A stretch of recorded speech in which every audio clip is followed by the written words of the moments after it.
Voilà, donc je me trouve avec Louis ici sur une parcelle donc qui a été semée en maïs et on va voir pourquoi dans la réflexion de l'assolement ça a été intégré parce qu'il y a des problématiques donc de vulpins résistants donc, dans ce type de sol. Donc il y a une recherche de nouvelles cultures, allongement de l'assolement, organisation. Alors est-ce que tu peux me présenter un petit peu l'exploitation et voir comment a évolué cette, j'allais dire, cette production et cette réflexion à l'intérieur? Oui. Louis Chrétien, agriculteur à Tremblecourt. L'exploitation, c'est 340 hectares. Alors, elle est caractérisée par production végétale, quasiment 340. Un atelier d'engraissement jeune bovin de l'ordre de 500 places. Et puis, de façon toute nouvelle, la création d'un méthaniseur qui est un peu l'aboutissement d'une réflexion par rapport à la fois à l'assolement et à la production animale. Alors dans cette parcelle, en fait, on était plutôt sur une culture, sur un assolement colza blé orge, depuis 25 ans, avec depuis une dizaine d'années une grosse problématique de vulpins, parce que pas de culture de printemps. Donc l'idée est venue de réfléchir sur une nouvelle rotation.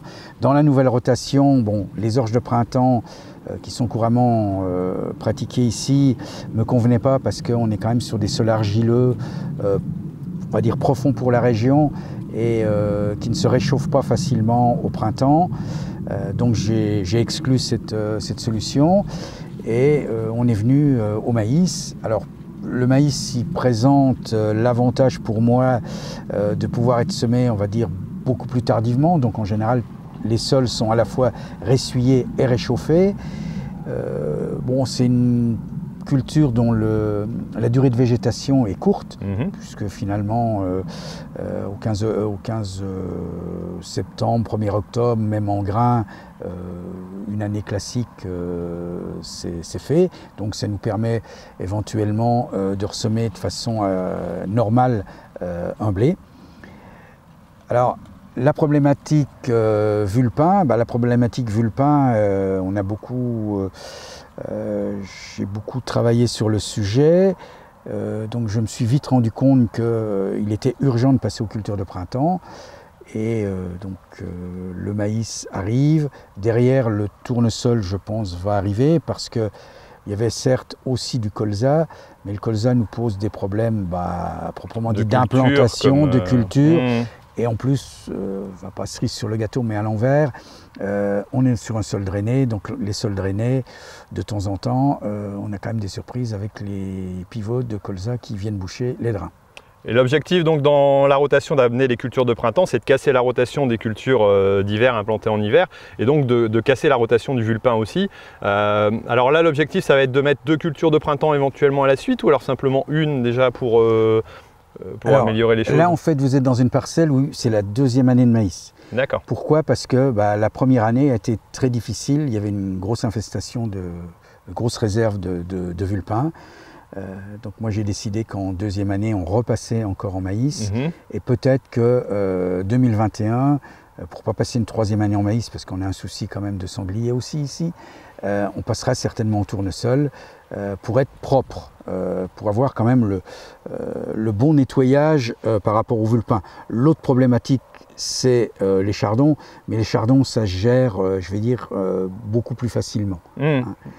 Au niveau de l'exploitation, il n'y a pas que le maïs qui a été intégré, il y a aussi une réflexion, on en parlait tout à l'heure, de luzerne par exemple qui va être intégrée. Et donc le but du jeu dans la réflexion, c'est vraiment de dire je calcule ma rotation par rapport à une évolution aussi des besoins de l'exploitation et une recherche un petit peu d'autonomie parce qu'il y a un élevage derrière.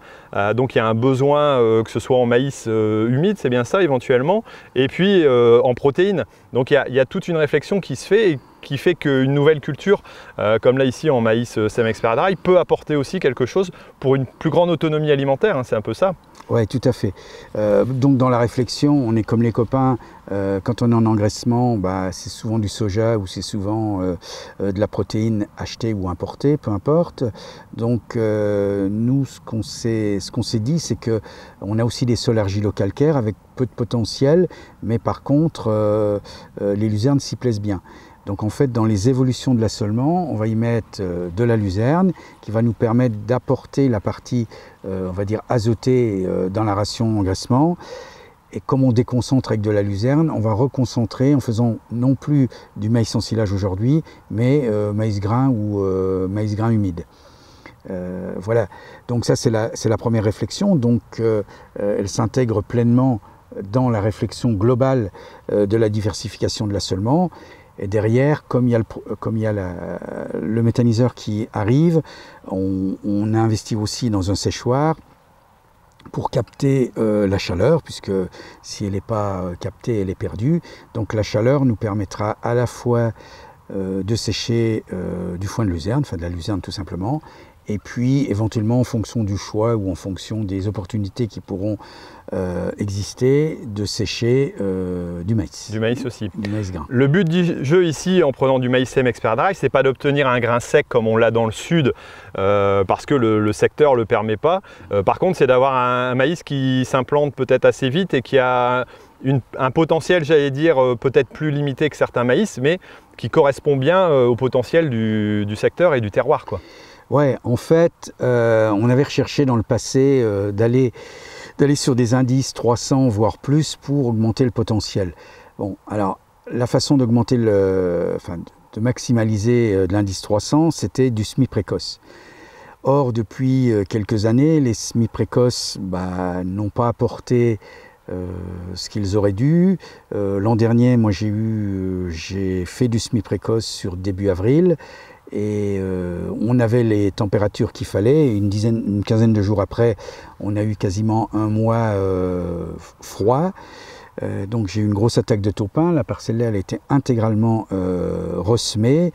Donc aujourd'hui, on se dit plutôt l'indice 240 à peu près. Les semis, les situer quasiment à la louche 20 avril, 1er mai. Ce qui permet d'avoir des maïs qui poussent, on va dire, tout le temps. C'est-à-dire à partir du moment où on a semé nos maïs, ils ne doivent pas arrêter de pousser. Voilà. On est dans un secteur qui est quand même un peu plus continental, hein. On est vraiment à l'ouest de la France et on rapproche des pays plus froids. Donc vous avez des gelées qui peuvent être un peu plus tardives aussi. On a les fameux seins de glace, hein, donc on craint toujours, et même cette année, qui est une année chaude, 2020, on a encore eu froid aux alentours du 10 mai. Donc cette date pour nous, elle est incontournable. C'est-à-dire, c'est pas parce qu'on va vers une évolution un petit peu du climat qu'on n'a pas de gelée tardive. Donc ça fait partie des incontournables. Et je crois que l'omètre, j'en ai eu une petite expérience, c'est une erreur. Il ne faut pas oublier qu'on reste dans l'Est et que c'est comme ça, quoi. Voilà, on est à 320 mètres d'altitude, on n'est pas à 100 ou 160 mètres, on est sur des sols argileux. Les sols argileux, ils ont la caractéristique de ne pas se réchauffer aussi rapidement que des sols sableux. Et en plus, ce qui est pratiqué là depuis 3 ans, c'est du semis direct. Donc le semis direct ne favorise pas en fait le réchauffement du sol initialement. Donc en fait, il faut absolument que le sol soit déjà bien ressuyé, parce que comme on ne touche pas le sol, les premiers centimètres ne sont pas réchauffés, contrairement à ceux qui pratiquent un semis classique. Où, on a pu réchauffer un petit peu en travaillant le sol, quoi. Voilà, où les quelques degrés ont été récupérés par le travail du sol. Nous, on ne les a pas. On a d'autres avantages parce qu'on le récupère plutôt sur la longueur. Enfin, je veux dire, le sprint, il ne démarre pas au même endroit, mais in fine, on obtient les mêmes choses. Voilà, donc c'est hyper important de ne pas s'affoler, nous, dans les dates de semis. Il faut même qu'on est sur les starting blocks, mais il faut qu'on se calme. Il faut qu'on apprenne à dire stop. C'est pas parce qu'il fait beau qu'on va se... souvent, ce qui est pratiqué de plus en plus, j'ai une bêche, et puis finalement on fait des profils, et à partir des profils, ça permet de se rendre compte où est notre état de sol, que dans certains cas de figure on croit que c'est compacté, tassé, mais ça ne l'est pas forcément. Là vous pouvez voir que la nature a fait son boulot, c'est bien fissuré. Bon, l'inconvénient, c'est que c'est un peu trop fissuré, mais donc, autant où on avait du décompacteur il y a encore quelques années, mais tout ça, ça a été revendu, et on essaye plutôt aujourd'hui de faire attention aux pneumatiques, et surtout attention aux conditions de récolte. Hein.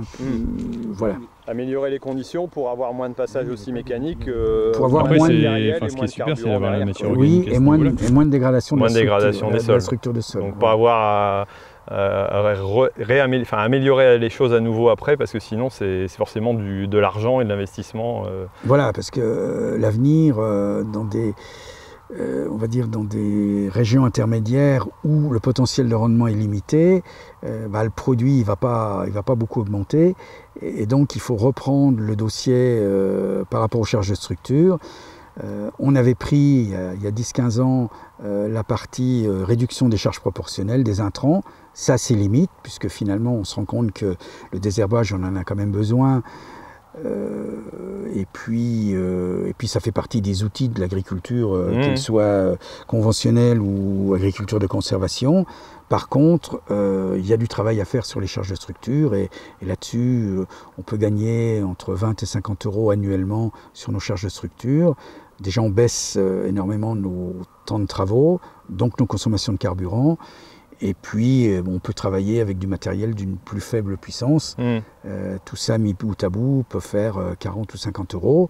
On n'est plus dans l'ère où le matériel était optimisé fiscalement. Donc là, le compte de résultat, il est fait par le produit de l'exploitation et pas par le périphérique fiscal. Voilà. Donc ça, c'est un intérêt. C'est ça la vraie vérité d'aujourd'hui, dès demain. Je veux dire, toutes les sucettes et tous les avantages fiscaux qu'on avait pu avoir, ils disparaissent tous les jours.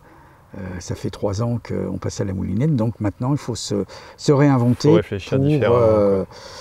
pour se dire que il faut quand même arriver à faire une marge, même sur des sols qui sont limités en potentiel. Ok, il y avait aussi un intérêt du maïs, c'est par rapport à la matière organique. C'est vrai que c'est une plante qui permet d'apporter la matière organique. En l'occurrence, si ce n'est pas de l'ensilage, ça va rapporter aussi encore un peu plus de matière organique vu qu'on va laisser l'ensemble des feuilles. Ça, c'est aussi, ça fait partie aussi de la réflexion de la réintroduction du maïs dans la rotation. Oui, tout à fait. Dans les réflexions qu'on peut avoir en groupe, c'est de se dire il faut quand même beaucoup faire attention à la matière organique. La matière organique, c'est quand même la porte ouverte à beaucoup de problématiques ou à beaucoup de solutions.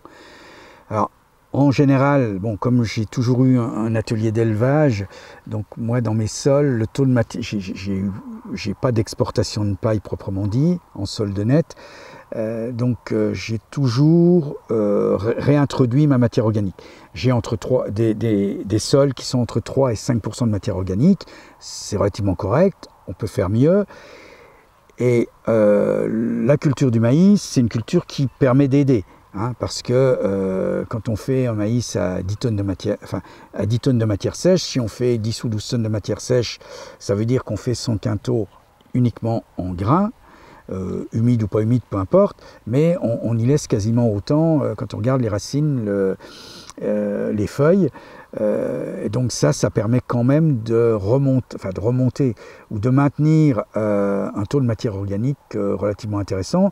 L'année dernière, donc, cette parcelle-là a été faite en maïs grain, elle a été ressemée en direct. Vous pouvez voir aujourd'hui qu'il n'y a pas on voit plus, on voit quasiment plus, alors que on aurait pu imaginer que c'était une catastrophe de ne pas labourer, de ne pas de ne pas remélanger la matière organique ou la paille au sol, mais non, on a une vie microbienne qui fait que ça fonctionne relativement bien. Oui, avec le fait d'avoir du semis direct, pas de travail, on n'enfouit pas non plus les cannes ou j'allais dire la partie plus difficile à dégrader au fond, et donc quelque part le sol se travaille de lui-même avec tout l'écosystème qui va autour, quoi. Tout à fait.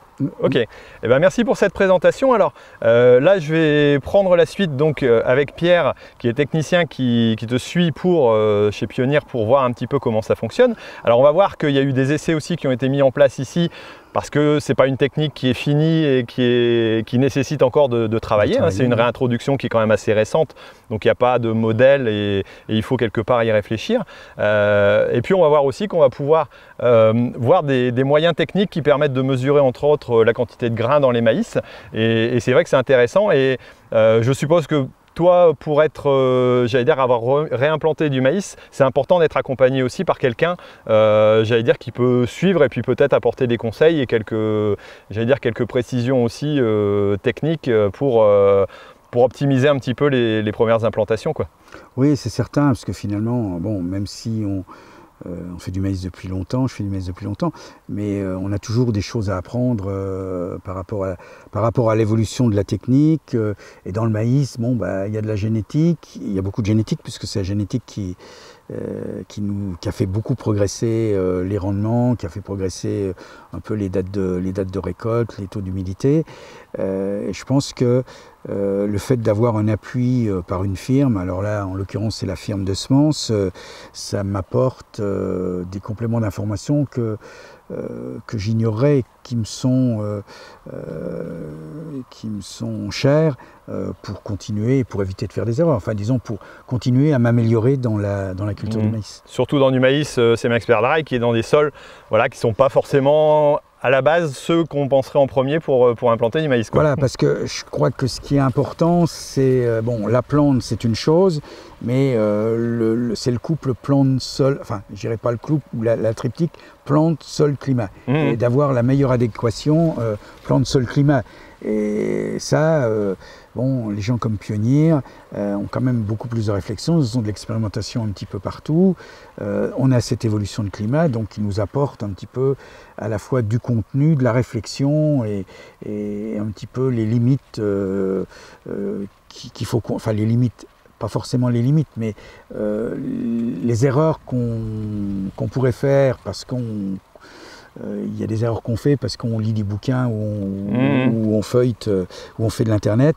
Mais voilà, il y a des fondamentaux sur lesquels il faut faire très attention pour ne pas se planter aussi, parce que c'est aussi une culture technique.